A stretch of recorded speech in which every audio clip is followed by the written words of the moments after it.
Friend, आप सभी का स्वागत है हमारे यूट्यूब चैनल पे।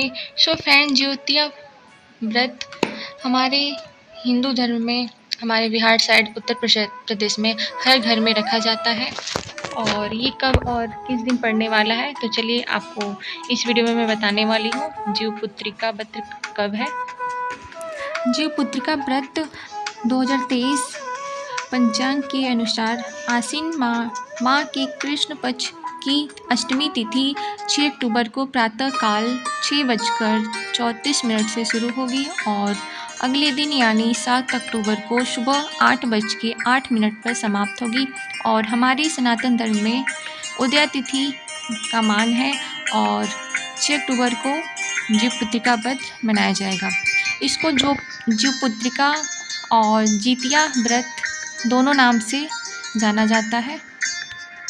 तो ये व्रत 6 अक्टूबर दिन शुक्रवार को रखा जाएगा और यह व्रत कठिन व्रतों में से एक माना गया है। इस दिन महिलाएं अपनी संतान की खुशहाली और लंबी आयु के लिए यह व्रत रखती हैं। तो फ्रेंड, जितिया व्रत का पूजा किस टाइम करना है, तो जीवपुत्रिका व्रत या जितिया व्रत इस साल 6 अक्टूबर शुक्रवार को रखा जाएगा। यह व्रत कठिन व्रतों में से एक माना गया है। इस दिन महिलाएं अपनी संतान की खुशहाली और लंबी आयु के लिए निर्जला व्रत रखती हैं और अष्टमी तिथि 6 अक्टूबर को सुबह 6:34 से प्रारंभ होगी और अगले दिन 7 अक्टूबर को सुबह 8:08 तक समाप्त होगी। और बताते हैं जितिया में किस भगवान की पूजा की जाती है। तो जितिया व्रत को जीवित पुत्रिका व्रत के रूप में जाना जाता है। यहाँ जीवित वाहन भगवान की पूजा की जाती है। ऐसा माना जाता है कि यह पूजा व्रत करने वाली महिला के बच्चे को लंबी आयु, स्वास्थ्य, सुख, शांति और समृद्धि प्रदान करती है। और जितिया में क्या क्या चढ़ाया जाता है, तो वो भी मैं आपको बता रही हूँ इस वीडियो में। तो आसीन माह की कृष्ण पक्ष की अष्टमी तिथि को प्रदोष काल में महिलाएं जीमूत वाहन की पूजा करती हैं। जीमूत वाहन की कुशा से निर्मित प्रतिमा को धूप, दीप, अक्षत, पुष्प, फल आदि अर्पित करके फिर पूजा करती हैं। इसके बाद मिट्टी और गाय के गोबर से सियानिन और चिल की प्रतिमा बनाई जाती है। प्रतिमा बन जाने के बाद उसके माथे पर लाल सिंदूर का टीका लगाया जाता है। और जितिया व्रत का क्या क्या नियम होता है, तो चलिए मैं आपको बता रही हूँ जितिया व्रत के नियम। तो जितिया व्रत में सबसे पहले दिन महिलाएं सूर्योदय से पहले जाकर स्नान करके पूजा करती हैं और फिर एक बार भोजन ग्रहण करती हैं।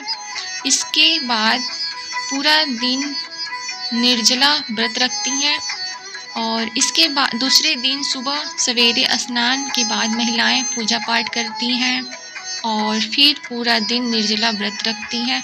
व्रत के तीसरे दिन महिलाएं पारण करती हैं और इसके बाद नहाए खाए होता है। तो नहाए खाए में के दिन क्या क्या करना चाहिए, वो भी मैं आपको इस वीडियो में बताने वाली हूँ, तो वीडियो में बने रहें। तो नहाए खाए में क्या खाना चाहिए, तो इस दिन बिना कुछ खाए पिए या सिर्फ पानी या नारियल पानी का सेवन कर पूरे दिन उपवास रखा जाता है।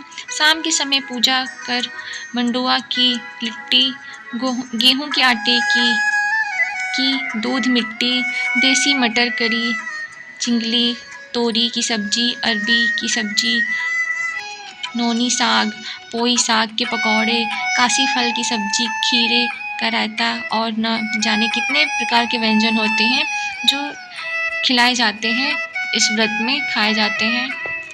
सो फ्रेंड, जितिया व्रत का पारण कैसे करते हैं वो भी मैं आपको बताती हूँ। तो जितिया व्रत के नियम पूरे 3 दिन के लिए होता है। पहले दिन नहाए खाए होता है और दूसरे दिन निर्जला व्रत रखा जाता है और तीसरे दिन ब्रह्म मुहूर्त में उठकर स्नान आदि करके पूजा पाठ करने के बाद व्रत का पारण करते हैं। तो इस तरह से हमारा जितिया व्रत पूरा संपूर्ण होता है।